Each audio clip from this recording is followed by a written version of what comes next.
Olá pessoal, tudo bem? Espero que todos estejam bem, sejam bem-vindos ao meu canal. Para você que faz parte do curso Universos, seja bem-vindo a mais uma aula sobre teologia e história bíblica. E nessa aula de hoje teremos um tema especial.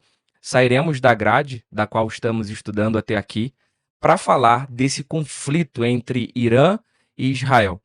Vamos tentar trazer algumas conexões bíblicas, tentaremos entender biblicamente a origem do conflito e o porquê a terra de Israel, porquê a terra de Jerusalém é tão cobiçada ao longo da história, né? Desde 48 são intermináveis guerras no intuito de conquistar o território de Israel ou de Jerusalém. A gente vai falar um pouco desses assuntos hoje. Vamos então entrar na nossa aula de hoje. Bom, gente, então quem é o Irã na Bíblia? O Irã aparece na Bíblia como Império Persa. Esse império, também conhecido como Império Aquemênida, foi fundado por Ciro o Grande por volta de 550 a.C. Antes de Ciro, os povos persas e medos habitavam a região do atual Irã. Eles eram tribos indo-iranianas e Ciro foi o cara que unificou os medos e os persas, criando um dos maiores impérios da antiguidade. Esse império se estendia do Mar Mediterrâneo até o rio Indo, onde hoje fica o Paquistão, mais ou menos. É claro que quando falamos sobre impérios da antiguidade, tendemos a valorizar o Império Grego de Alexandre o Grande, o Império Romano, mas o Império Persa foi sim um dos maiores impérios da história da humanidade, principalmente da história do mundo antigo. Por quê? O Ciro Grande, ele era um diplomata, ele era um político muito diferente dos políticos da época, começando a trazer uma diplomacia diferente. Por exemplo, quando Ciro passa a governar o Império Persa, havia um povo exilado na Babilônia. Eu não sei se você lembra, mas Ciro é aquele que derrota o Império Babilônico, e nesse cenário Israel está cativo, Judá está cativo dentro da Babilônia. Período de 70 anos, Judá ficou escravo ali. Ciro, ele promove o retorno dos judeus para Jerusalém e ele, de alguma maneira, investe, ele patrocina esse retorno dos judeus para Jerusalém na construção dos muros e do templo. Então, Ciro, ele foi utilizado por Deus na história bíblica como uma provisão de libertação do povo que estava na Babilônia e como um patrocinador do templo de Jerusalém. E arqueologicamente falando, esse procedimento do rei Ciro era um procedimento padrão. Ele não fez isso apenas com Judá. Acharam um artefato chamado Cilindro de Ciro, que é basicamente um documento que relata a forma como Ciro governava, e lá consta que Ciro tinha esse costume. Então é um costume do Império Persa de libertar os vassalos e permitir que eles vivam, obviamente pagando imposto para a Pérsia, né? Mas com a liberdade religiosa deles. Uma coisa interessante que o rei Ciro fazia é, ao invés de impor uma religiosidade, ao invés de impor a cosmovisão teológica dele para o povo que ele dominava, ele infiltrava na visão do povo e se designava, se denominava como um enviado do Deus daquele povo. Então, um exemplo. Quando Ciro liberta os judeus da Babilônia, ele se identifica como um enviado por Deus, pelo Deus dos judeus, para ser esse provedor. Isso é encontrado no cilindro de Ciro, era um costume persa. Ele tinha essa estratégia de se identificar com a religião alheia no intuito de ganhar a simpatia do povo conquistado. E a gente vê em Isaías 45, Deus chamando o rei da Pérsia, que é Ciro, de meu ungido. Isso é extremamente raro, né? Deus se referindo a um gentil, a um pagão, especialmente sendo um rei, né? De uma oposição, digamos assim, chamando de ungido. Isso aparece lá em Isaías 45. Então a Pérsia ela foi ganhando protagonismo, conquistando territórios, trazendo muita tecnologia, tanto bélica quanto educacional, e se estendendo do Mediterrâneo até o Paquistão. Por mais que a Pérsia tenha sido aliada de Israel nesse caso específico, na libertação do povo na Babilônia, não foi sempre assim. A gente não pode confundir o Irã antigo, né, denominado como Pérsia, com o Irã atual. O Irã atual já tem outras complicações e outros desdobramentos. Vamos falar um pouquinho então sobre o Irã de hoje. Bom, gente, o Irã moderno se tornou uma república islâmica xiita radical desde o ano de 1979. Por ser uma nação xiita, uma república islâmica, tem um discurso aberto de destruição ao Estado de Israel. Eu não sei se vocês lembram de uma aula que a gente explanou aqui sobre a diferença dos xiitas, dos islâmicos xiitas e dos sunitas. Bom, os xiitas são os radicais, são aqueles que creem numa empreitada bélica para conquistar estados para Maomé. Esses líderes iranianos, ao longo de 1979, né, os líderes que apareceram, vira e mexe vira e mexe declaram que desejam destruir o Estado de Israel, varrer Israel do mapa. A gente tem várias declarações, né? Em 2005, o presidente do Irã, Mohammed al-Minhaj, declarou várias vezes em discursos políticos que queria varrer literalmente Israel do mapa. Essa frase, esse termo de varrer Israel, se tornou meio de praxe nos discursos políticos, né? A gente vê em 2006 o próprio presidente do Irã declarando mais uma vez que queria destruir Israel. Em 2018, o líder supremo do Irã, Ayatollah Khamenei, reafirmou a posição de destruir Israel. Ele disse assim: a destruição de Israel é inevitável, mas essa é uma questão que deve acontecer com a ajuda de Deus e com a resistência dos muçulmanos.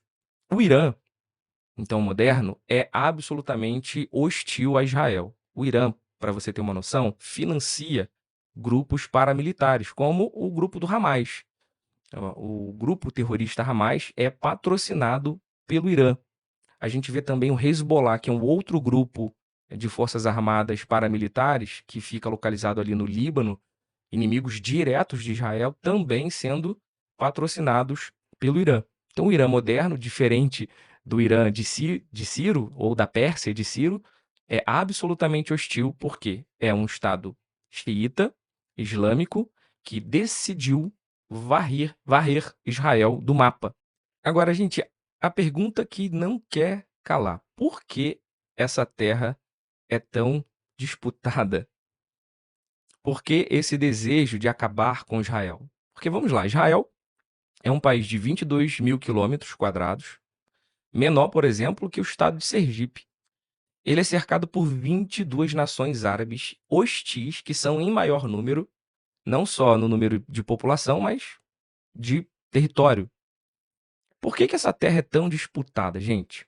Bom, para que a gente tente entender um pouco a relação desse conflito, a gente precisa voltar um pouquinho no tempo e fazer uma relação das palavras de Paulo com de Gênesis. Eu queria que você primeiro aí abrisse a sua Bíblia em Gálatas capítulo 3, versículo 6 a 8. Vamos ler Gálatas 3, versículo 6 a 8. Diz assim: é o caso de Abraão, que creu em Deus, e isso lhe foi atribuído para a justiça. Saibam, portanto, que os que têm fé é que são filhos de Abraão. Ora, tendo a Escritura previsto que Deus justificaria os gentios pela fé, preanunciou, preste bem atenção nisso, preanunciou o evangelho a Abraão, dizendo: em você serão abençoados todos os povos. Que interessante esse texto. Tendemos a achar que o evangelho começa no Novo Testamento, que o evangelho começa no livro de Mateus, mas Paulo está dizendo para nós em Gálatas que o evangelho está presente em Gênesis, e ele cita Abraão. O, o que Abraão creu? Qual foi o evangelho que foi pregado para Abraão, gente? O que será que Abraão ouviu do evangelho, por isso creu nele? Vamos tentar entender? Abra sua Bíblia então, em Gênesis, capítulo 12, versículo 1 a 3. Olha o que diz o texto. Ora, o Senhor disse a Abraão: sai da tua terra, do meio dos teus parentes e da casa do teu pai, para a terra que eu mostrarei. Farei de ti uma grande nação e te abençoarei. Tornarei famoso o teu nome e tu serás uma bênção. Esse foi o evangelho que foi pregado a Abraão pelo próprio Deus. Abençoarei os que te abençoam, amaldiçoarei os que te amaldiçoam. E por meio de ti serão abençoadas todas as famílias da terra. Bom, a gente leu Gálatas, capítulo 3, e Gênesis, capítulo 2. Paulo diz que Abraão creu no evangelho. Para a gente descobrir que evangelho foi esse que Abraão ouviu, a gente abriu Gênesis 12. E aqui nós temos Abraão ouvindo do próprio Deus o evangelho. Paulo que chama isso de evangelho, tá, gente? Não sou eu. Paulo diz em Gálatas 3 que Abraão creu no evangelho. Qual foi o evangelho que Abraão ouviu? Primeiro, gente. Bom, se você parar para reparar o texto de Gênesis 12, você vai perceber que Deus prometeu 3 coisas a Abraão. Deus prometeu uma terra, um território que seria da sua descendência, ok? Uma terra. 2, Deus prometeu que da família de Abraão ele faria uma grande nação. Então, primeiro, Deus promete uma terra. Segundo, Deus promete uma família, ok? Eu acho que eu não coloquei o slide desse trecho, mas enfim. E 3, Deus promete uma bênção, que a partir de Abraão haveria uma bênção universal. Por meio dele, todas as nações seriam abençoadas. Então vamos lá, gente. Vamos por partes. Entender que o povo de Abraão tem direito a uma terra deve estar claro para nós cristãos. Essa é uma promessa de Deus em Gênesis 12. Deus prometeu claramente 3 coisas a Abraão: uma terra, um território que seria da descendência de Abraão, que seria bênção para outros povos também, uma nação, Deus faria da família de Abraão uma grande nação, dos descendentes de Abraão uma grande nação, e Deus prometeu uma grande bênção. Faz parte do evangelho, segundo o que Paulo está escrevendo em Gálatas, porque tem gente que diz assim, não, mas isso morreu no Antigo Testamento. Paulo está dizendo que Abraão ouviu o evangelho, e a gente foi lá consultar que evangelho é esse. E o evangelho que Abraão ouviu é uma promessa de uma terra, uma promessa de um povo e uma promessa de uma bênção.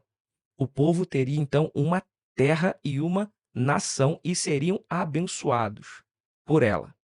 Ok, gente? Isso é evangelho também. É óbvio que a palavra evangelho, ela é progressiva, ela vai ganhando uma outra conotação, ela vai avançando no seu sentido, no seu significado.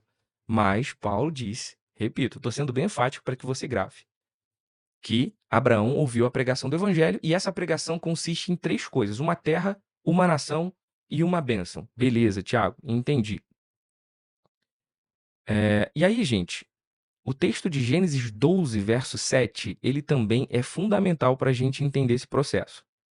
Olha o que diz Gênesis 12, versículo 7. O Senhor apareceu a Abraão e lhe disse: darei esta terra à sua descendência.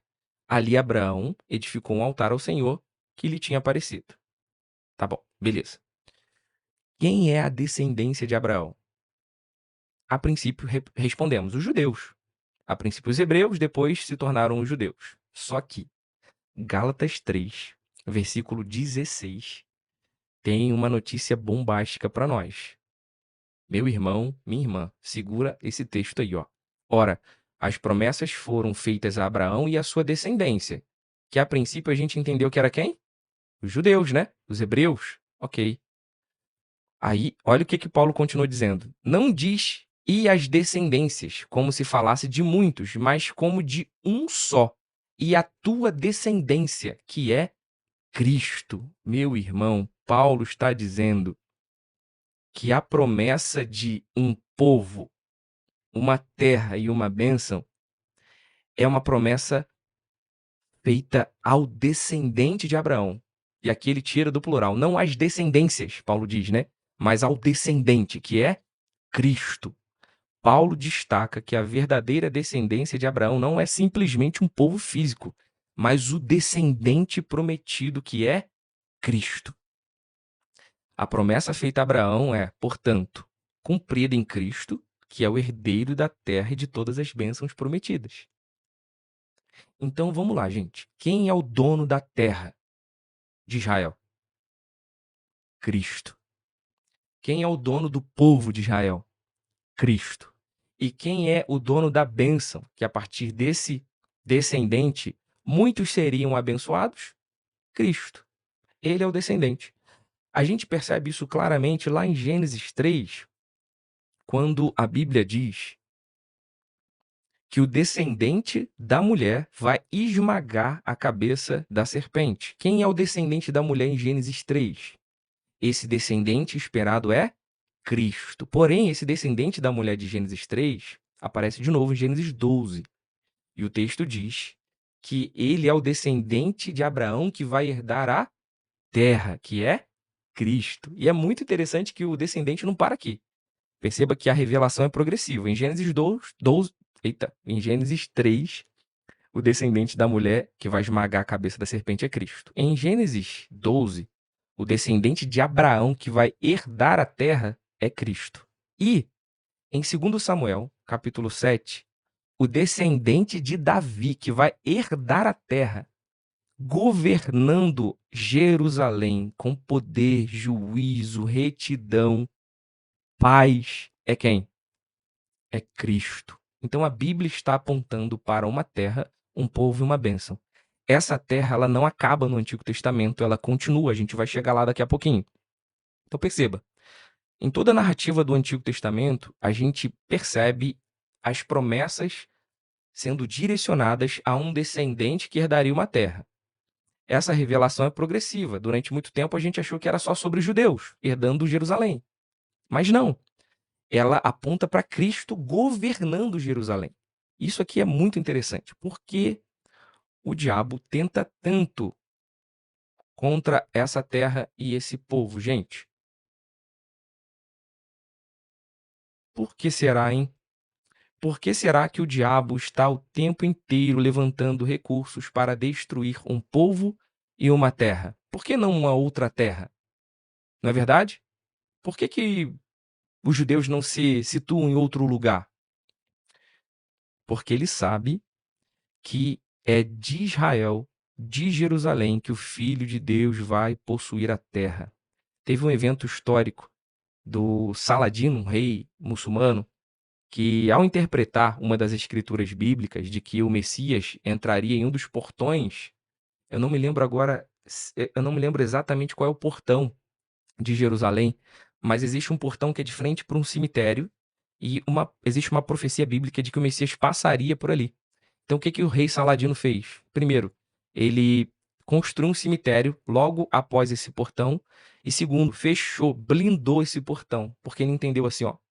Bom, o Messias judeu, ele não pode pisar num cemitério, porque isso o tornaria impuro. E para dificultar mais ainda a vinda desse tal Messias judeu, a gente vai blindar essa porta, essa entrada. Mal ou bem, o que o diabo está fazendo ao longo da história é isso. Ele sabe que existe um descendente da mulher, ele sabe que existe um descendente de Abraão, ele sabe que existe um descendente de Davi, e ele está tentando dificultar o caminho desse Messias para que ele venha e herda a terra, e domine a terra, e conquiste a terra. Então, todo o esforço de Satanás para destruir Israel e Jerusalém é o esforço de impedir que Jesus se torne rei sobre tudo e sobre todos. A gente vê que foi assim ao longo da história. O Holocausto, que é a tentativa de exterminar o povo judeu, mais de 6 milhões de judeus exterminados. Tantas e tantas guerras contra Israel desde 1948, tantas e tantas guerras ao povo judeu ao longo de toda a história. Tudo isso para impedir a restauração e a consumação das promessas divinas de que Jesus governaria Israel. A gente vê lá no livro de Êxodo a tentativa de Satanás de destruir os meninos, né, até 2 anos de idade, aquela deliberação de assassinato dos meninos de até 2 anos de idade, e Moisés aparecendo ali, né, como um libertador. Sempre foi assim. Satanás está desde Gênesis 3, de quando ele, entre aspas, ouviu que um descendente da mulher destruiria a sua cabeça, ele está tentando presumir quem é o Messias desde então. Então, desde sempre, ele está atentando contra os futuros Messias, digamos assim.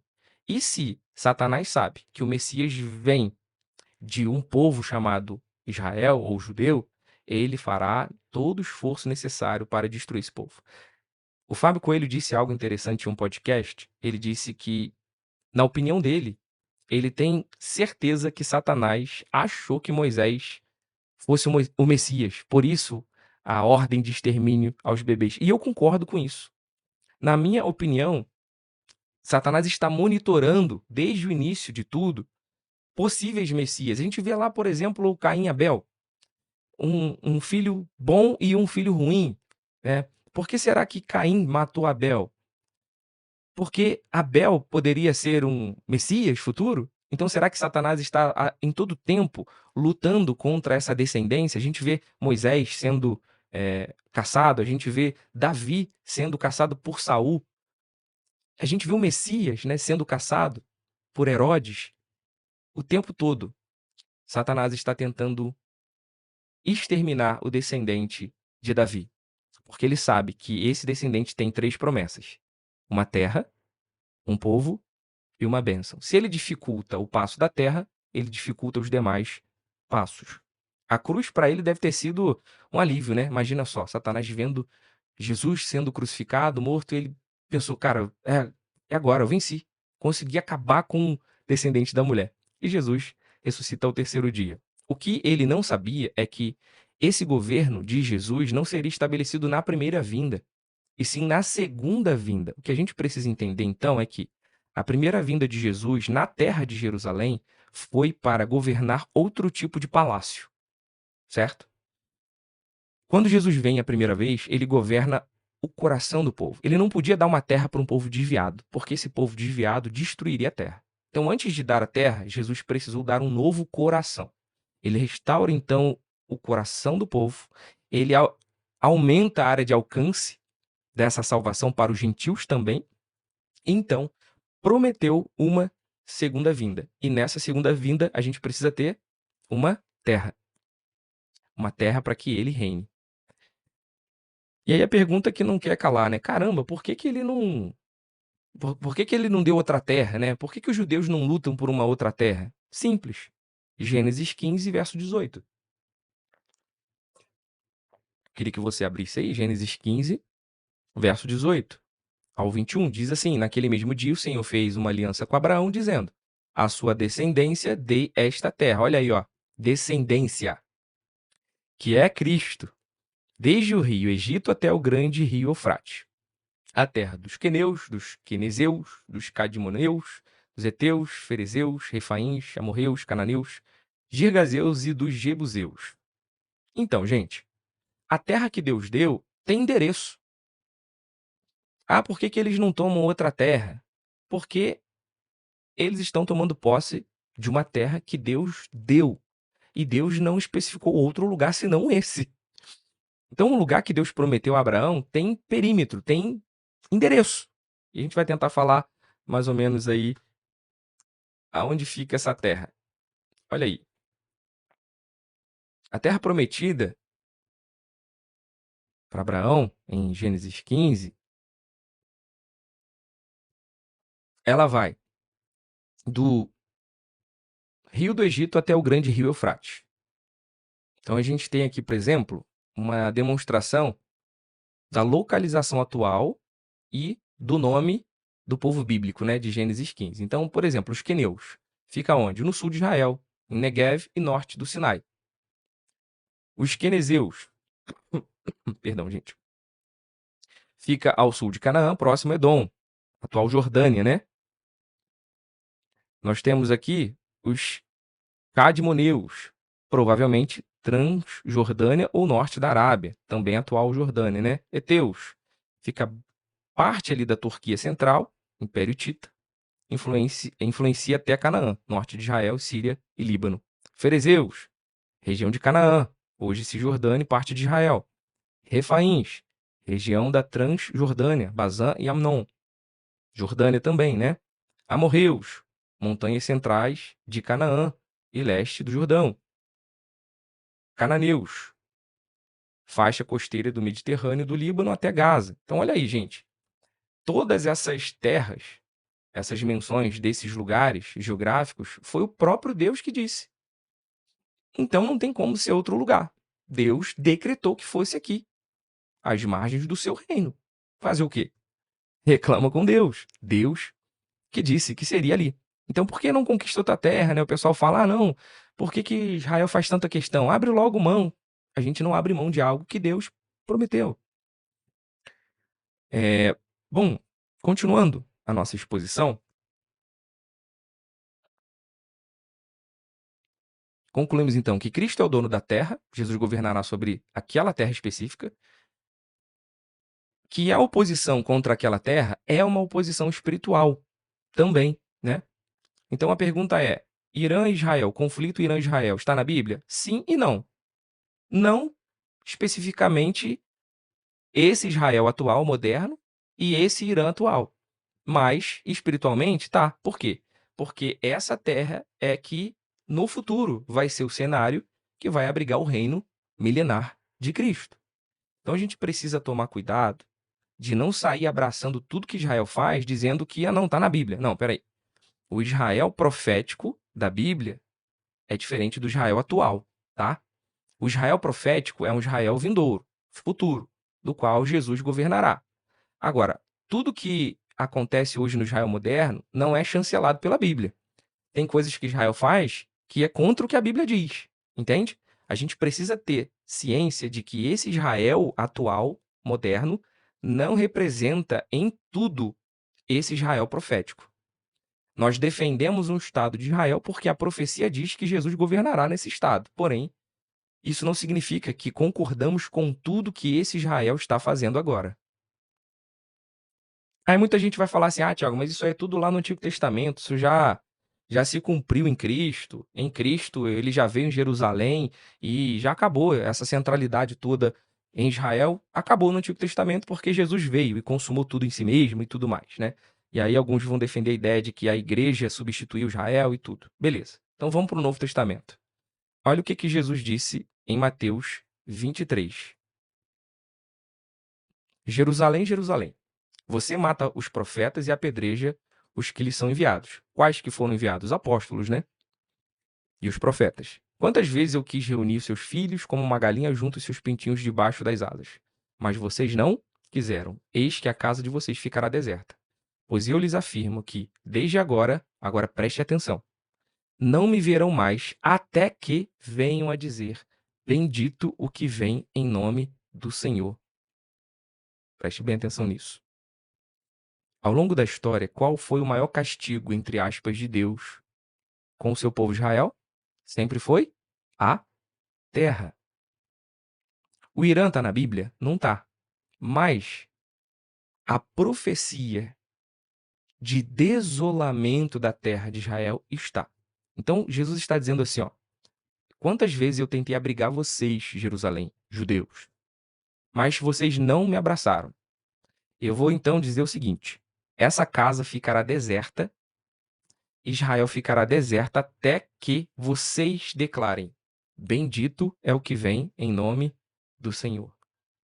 Jesus então está dizendo que todo esse intento de roubar a sua terra, de tornar Israel deserto, de varrer Israel, assim como foi dito pelo presidente do Irã, de alguma maneira é Deus instigando no seu povo, é Deus investindo no coração do seu povo, para que eles um dia reconheçam que Cristo foi bendito e que ele veio em nome do Senhor. Você vai perceber que em todo o Antigo Testamento Deus está corrigindo Israel, tirando a terra, permitindo que a terra seja dominada por inimigos. E assim, mais uma vez, está acontecendo. Todo intento contra a terra de Israel é Deus tentando trazer de volta o coração do seu povo. É muito interessante que no exílio babilônico, você sabe por que eles foram exilados para a Babilônia? Deus, ele condena Israel naquela ocasião por não ter guardado os 7 anos da terra, né? De 7 em 7 anos, o povo precisava guardar o sábado da terra, o descanso da terra. E quanto tempo eles ficam lá no exílio babilônico? 70 anos, justamente o tempo que eles estavam sem guardar o sábado da terra, o descanso da terra. Então, em todo o tempo, Deus está pedagogicamente dizendo ao povo que a terra também faz parte da sua promessa. Não é só sobre um povo espiritual, é sobre uma terra espiritual. E ele diz: vocês ficarão desolados, desertos, até que vocês reconheçam que eu sou o Messias. Então, gente, devemos criticar Israel? Sim. O Israel de hoje é o Israel profético? Não. Existem erros cometidos por Israel? Muitos. Existem acertos no Irã? Sim. O que Irã está fazendo contra Israel é legítimo? Não. Porque o Irã quer tirar o direito de um povo ter uma terra. Então, a gente precisa tentar equilibrar aquilo que está na Bíblia sobre o Israel profético e aquilo que excede o Israel profético, aquilo que excede o que está na Bíblia, devemos criticar, devemos nos ponderar. Então, essa é a relação de Israel e Irã. Uma guerra antiga, por terra, que não é só por parte do Irã, é por parte de vários países árabes e islâmicos que estão em volta, até porque Irã não é um país árabe, é importante dizer isso, né? Eles são persas. Inclusive, os persas odeiam os árabes, eles têm um problema com os árabes, mas enfim, eles se juntam para que Israel seja varrido do planeta. Ah, Thiago, eu não soube nessa aula o que geopoliticamente está acontecendo ou quais são os fatores políticos, justamente porque eu não sou um político ou não sou um especialista em política. Eu estou falando sobre o assunto bíblico e espiritual a respeito de Israel. Biblicamente, esse intento contra essa terra é justamente por isso, porque ali existe a expectativa de Jesus governar fisicamente todo o seu povo, toda a terra, e Satanás não quer que isso aconteça. Eu espero que você tenha gostado da aula. Se ficou alguma dúvida, me mande mensagem, interaja conosco lá no grupo também do Telegram. E foi um prazer poder falar desse assunto que tanto amo. Espero que tenha te abençoado. Um grande abraço. Até a próxima.